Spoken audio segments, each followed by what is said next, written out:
प्रिय दोस्तों नमस्कार। आज की इस विचार यात्रा में हम आपका तहे दिल से हार्दिक स्वागत करते हैं। जीवन का मूल्यांकन, समीक्षा और जीवन की जो भी जैसी भी जितनी भी अवधि है या समय सीमा है, इसे अगर हम अपने दृष्टिकोण से देखें और इस जीवन के उस निष्कर्ष पर पहुँचे कि वाकई में हम जो जीवन जीते हैं उस जीवन को किस आधार पर जीते हैं, उस जीवन का क्या किस तरीके के लक्ष्य का हम योजनाबद्ध तैयारी करते हैं। हम जीवन जीने के बाद में जिस अतीत को भूल जाते हैं या भुला देते हैं, उसी अतीत की स्मृतियों, छवियों, यादों पर हमारे वर्तमान का निर्माण होता है और भावी भविष्य की योजनाएं भी वर्तमान और अतीत के आधार पर ही बनती है। हम इस जीवन को अगर इस दृष्टिकोण से देखें कि जब भी इस धरती पर किसी भी व्यक्ति का जन्म एक नवजात शिशु के रूप में होता है, तो बच्चे का जन्म होता है तो जन्म से पहले उस व्यक्ति की इस जीवन में, इस संसार में क्या पहचान है, क्या वजूद है, क्या महत्व है, किसी भी व्यक्ति के जन्म होने से पहले इस बात का अगर हम स्वयं चिंतन करें तो अपनी अपनी समझ और अपने अपने विचारों के अनुरूप हमें इस सवाल का समाधान प्राप्त होगा। यानी कि कोई भी व्यक्ति जब जन्म लेता है तो जन्म से पहले उस व्यक्ति का इस संसार में, इस जीवन में उसका क्या वजूद है, क्या पहचान है, क्या उसका औचित्य है। और जन्म लेने के बाद उसी व्यक्ति विशेष का इस संसार में क्या औचित्य है, उसके व्यक्तित्व की, उसके कार्यों की,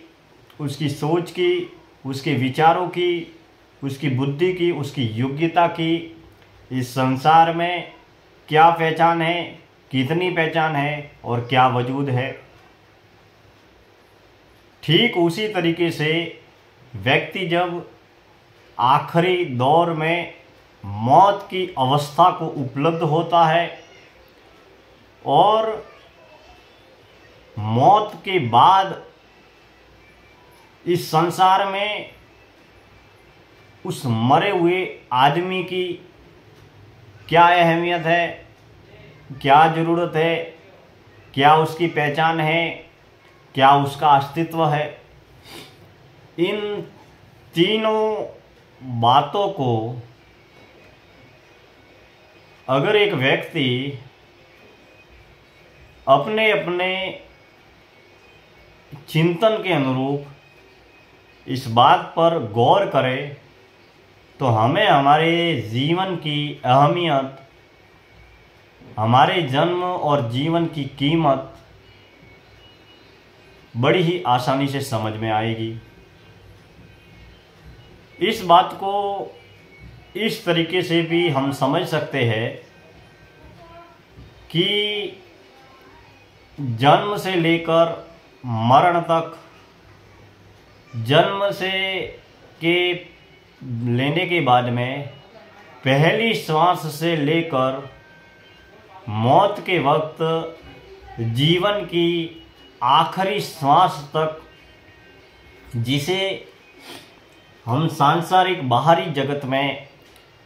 जीवन मानते हैं, पहली श्वास से आखिरी श्वास की जो अवधि है,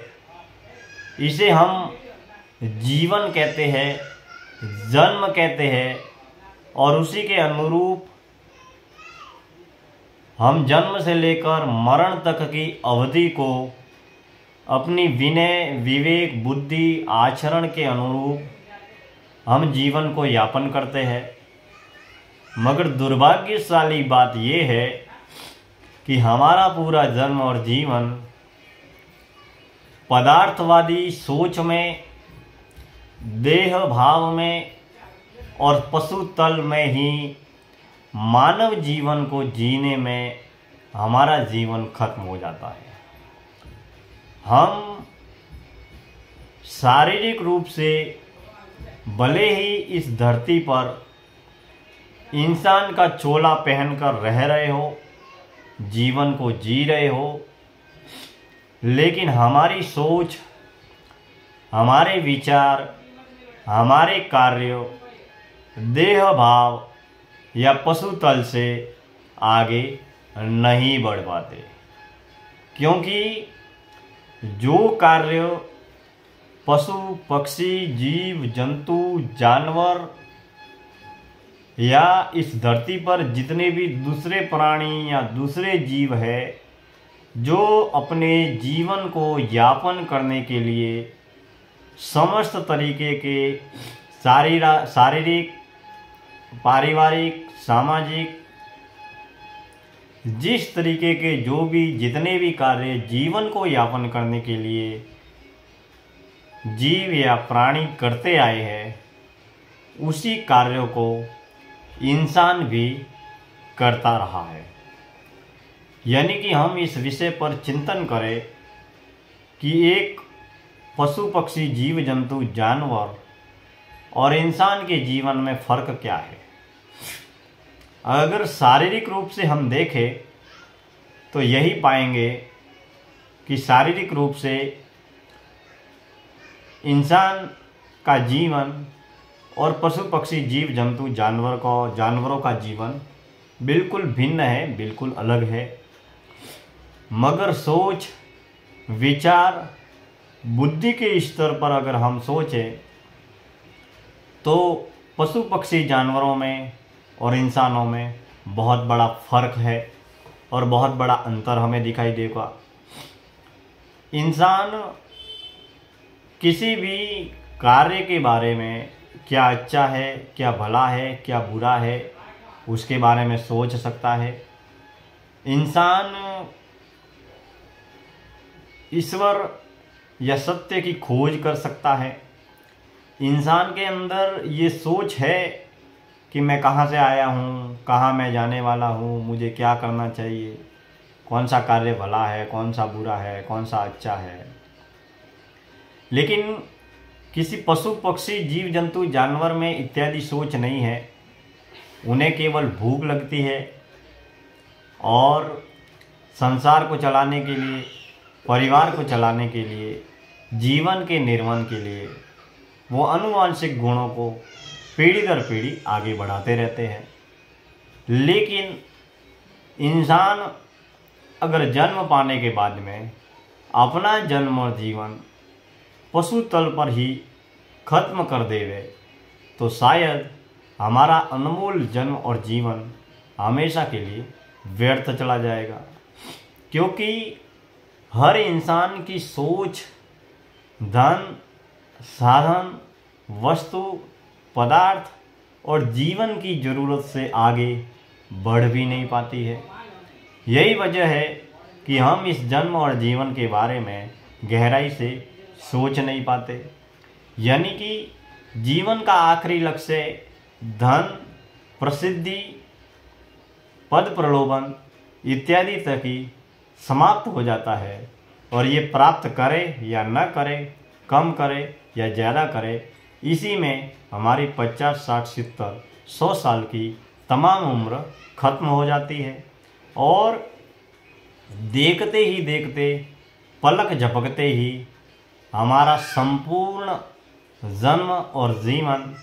जन्म के बाद में बचपन, बचपन के बाद में जवानी, जवानी के बाद में बुढ़ापा, बुढ़ापे में बीमारियां, मौत, दुख, दर्द, पीड़ाएं, कष्ट, तकलीफ और फिर मौत की आखिरी अवस्था को हम उपलब्ध हो जाते हैं। यानी कि समय की गति इस कदर तेजी से भागती है कि हम समय को पकड़ नहीं पाते, समय के साथ में चल नहीं पाते, समय के साथ में किसी भी कार्य को कर नहीं पाते और हमारा अनमोल जन्म और जीवन, जीवन की ज़रूरतों को पूरा करने में ही खत्म हो जाता है। यानी कि हम मानव जन्म के, मानव जीवन के मूल लक्ष्य, महान लक्ष्य को लेकर हम किसी भी प्रकार का कोई भी कार्य नहीं करते। यानी कि हम भौतिक तल पर, स्थूल जगत में, स्थूल देह की ज़रूरतों को पूरा करने के लिए जितनी भी स्थूल चीज़ें हैं, उनको जुटाने में ही हम अपना पूरा जन्म और जीवन खत्म कर देते हैं।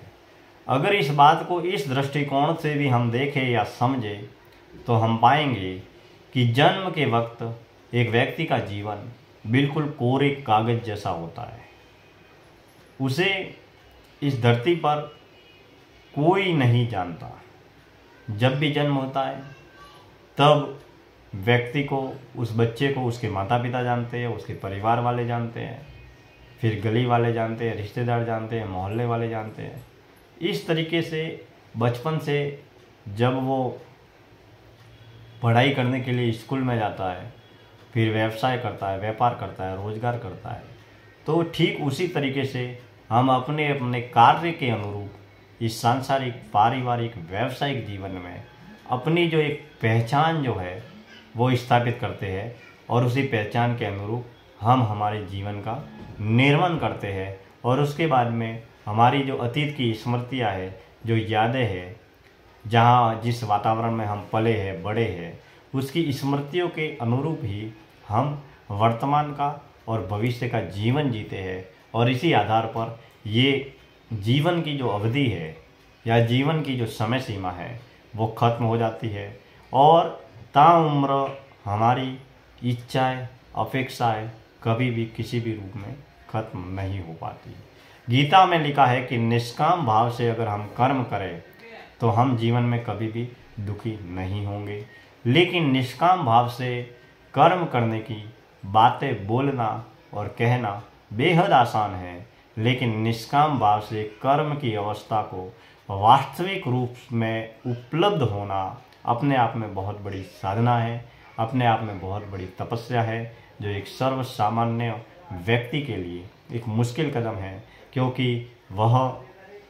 निष्काम भाव के भावार्थ को समझकर अपने जीवन में अपनाने की यात्रा कर नहीं पाता है। क्योंकि जीवन के आखिरी दौर तक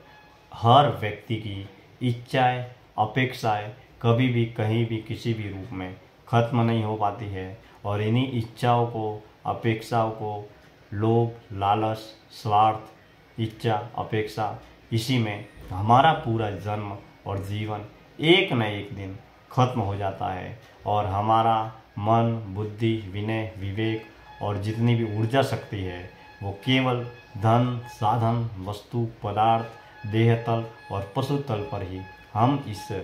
जन्म और जीवन को जीकर खत्म कर देते हैं, नष्ट कर देते हैं। फिर हम अपने उस जीवन के महान और मूल लक्ष्य से वंचित रह जाते हैं, क्योंकि यह जीवन